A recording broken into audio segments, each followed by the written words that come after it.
Cyber ആക്രമണത്തിനെതിരെ പരാതിയുമായി എഴുത്തുകാരിയും പ്രസാധകയുമായ എം.എ. ഷഹനാസ് കോഴിക്കോട് വടകര സ്വദേശിയായ നവാസ് പി കൂമുള്ളിക്കെതിരെയാണ് കോഴിക്കോട് സിറ്റി പോലീസ് കമ്മീഷണർക്ക് പരാതി നൽകിയത്. സി.കെ. വിജയൻ ചേരുന്നുണ്ട്. വിജയൻ, വിവരങ്ങൾ.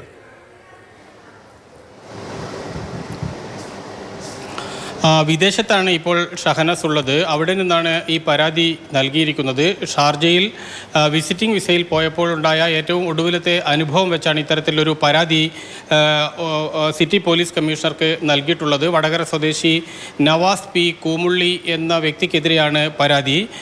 ഇതിൽ പ്രധാനമായും നവാസ് ചെയ്തിരിക്കുന്ന കാര്യം ഇവരുടെ വ്യാജ പ്രൊഫൈലുകൾ ഉണ്ടാക്കുക, ഇവരുടെ ഫോട്ടോ ഉപയോഗിച്ച് പ്രൊഫൈൽ ഉണ്ടാക്കിയതിന് ശേഷം അത് ഉപയോഗിച്ച് മറ്റ് പലരുമായി ചാറ്റ് ചെയ്യുക, ആ ചാറ്റ് ചെയ്തതിൽ അശ്ലീല ചാറ്റുകൾ നടത്തുക, പിന്നീട് അതിൻ്റെ സ്ക്രീൻഷോട്ടുകൾ എടുത്ത് ഷഹനാസിൻ്റെയും മറ്റും സുഹൃത്തുക്കൾക്ക് അയച്ചു കൊടുക്കുക. മാത്രവുമല്ല, വ്യാജമായ വിലാസമുണ്ടാക്കി ഇവർക്കെതിരെ നിരന്തരമായി അപവാദങ്ങൾ പ്രചരിപ്പിക്കുക, അശ്ലീലങ്ങൾ പ്രചരിപ്പിക്കുക, അശ്ലീല കഥകൾ മെനയുക തുടങ്ങി അങ്ങേയറ്റത്തെ മോശമായ കാര്യം, അങ്ങേയറ്റത്തെ ഫ്ലേർട്ടായ കാര്യമാണ് ഉടനീളം ചെയ്തുകൊണ്ടിരിക്കുന്നത്. ഏറ്റവും ഒടുവിൽ നടന്ന സംഭാഷണത്തിലെ വിശദാംശങ്ങൾ ഉൾപ്പെടെ അത് പകർത്തി പിന്നീട് അത് അശ്ലീല ചുവയോടുകൂടി മാറ്റി പിന്നീട് മറ്റു പലർക്കും അയച്ചു കൊടുക്കുക.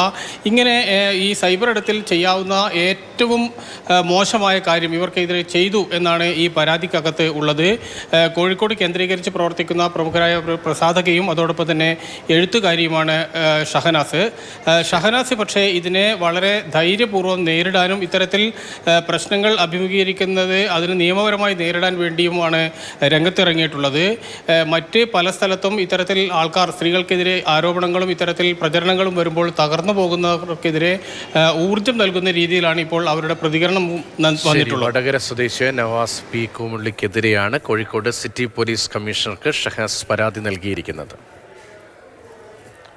വടകരയിലുള്ള ഒരു നാജി എന്ന് പറയുന്ന ഒരു വ്യക്തിയെ കുറിച്ചാണ്. അതായത് ആ വ്യക്തി ഒരു ഫേക്ക് ഐ ഡി ഉണ്ടാക്കി പലതരത്തിൽ സ്ത്രീകളുടെ ഫോട്ടോസ് വെച്ച്, വീഡിയോസ് വെച്ച് ഫേക്ക് ഐ ഡി ഉണ്ടാക്കി അവരോട് പണം ചോദിക്കുകയും അവരെ ചൂഷണം ചെയ്യുകയും അവരെ വീഡിയോ കോൾ വിളിച്ച് മോശമായി പലതും കാണിച്ചു കൊടുക്കുകയും അതേപോലെ ലൈവിൽ വളരെ മോശമായി തെറി പറഞ്ഞ ഉമ്മയ്ക്കും ഉപ്പയ്ക്കും അങ്ങനെയുള്ള വീട്ടിലുള്ള എല്ലാവരെയും കുറിച്ച് തെറി പറഞ്ഞ് ഭീഷണിപ്പെടുത്തി മിണ്ടാതെ ഇരിപ്പിക്കുന്ന ഒരു സാഹചര്യമുണ്ട്. അപ്പൊ അദ്ദേഹത്തെ കുറിച്ച് അന്വേഷിച്ചപ്പോൾ അറിഞ്ഞത് വടകരയിൽ അദ്ദേഹത്തിന് വടകര പോലീസ് സ്റ്റേഷനിൽ തന്നെ അദ്ദേഹത്തിന് കുറെ പരാതികളുണ്ട്. അദ്ദേഹത്തെ കുറിച്ച് GCCയിലുള്ള ഒരുപാട് സ്ത്രീകൾ വീഡിയോ ചെയ്തിട്ടുണ്ട്.